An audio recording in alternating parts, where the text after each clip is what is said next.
Sir Jeevan Raj Kuthar ಅವರು ಒಂದು ನಿಮಿಷ ಮಾತನಾಡಬೇಕು ಅಂತ ವಿನಂತಿಸ್ತಾ ಇದ್ದಾರೆ.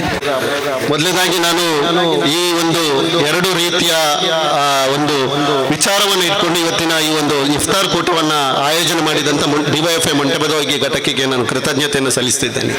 ಇಡೀ ಜಿಲ್ಲೆಯಲ್ಲಿ ನಾವು ಎರಡು ರೀತಿಯ ಅಮಲಿನಲ್ಲಿ ನಮ್ಮ ವಿದ್ಯಾವಂತ ಯುವಕರು ಯುವ ಜನತೆ ಜೈಲು ಪಾಲಾಗುವುದನ್ನು ನೋಡಿದ್ದೇವೆ. ಒಂದು ಧರ್ಮದ ಅಮಲಿನಲ್ಲಿ ಈ ಸೌಹಾರ್ದತೆಗೆ ಧಕ್ಕೆ ತಂದು ಕೋಮುಗಲಭೆಯಲ್ಲಿ ಇನ್ವಾಲ್ವ್ ಆಗಿ ಜೈಲು ಪಾಲಾಗುವ ಒಂದು ಸಮುದಾಯ, ಇನ್ನೊಂದು ಸಮುದಾಯ ಈ ಅಮಲು ಪದಾರ್ಥಗಳನ್ನ ಸೇವನೆ ಮಾಡಿ ಈ ಒಂದು ಕಡೆ ವಿದ್ಯಾರ್ಥಿ ಸಮುದಾಯ ವಿದ್ಯಾವಂತ ಸಮುದಾಯವೆಂದು ಅಮಲಿನಲ್ಲಿ ಹೋಗುವಂತ ಸಂದರ್ಭದಲ್ಲಿ ಇವತ್ತು ಈ ಎರಡು ಅಮಲು ಏನು ವಿಷಕಾರಿಯಾದಂತ ಇಡೀ ಜಿಲ್ಲೆಗೆ ಮಾರಕ ಆಗಿರುವಂತ ಇಂಥ ಸಂದರ್ಭದಲ್ಲಿ ಇಡೀ ಜನತೆ ಇದರ ವಿರುದ್ಧ ನಾವೆಲ್ಲರೂ ಸೆಟೆದು ನಿಲ್ಬೇಕಾಗ್ತದೆ. ಆ ನಿಟ್ಟಿನಲ್ಲಿ ಇಡೀ ಜನ ಸಮುದಾಯ ಒಟ್ಟಾಗಬೇಕಾಗ್ತದೆ.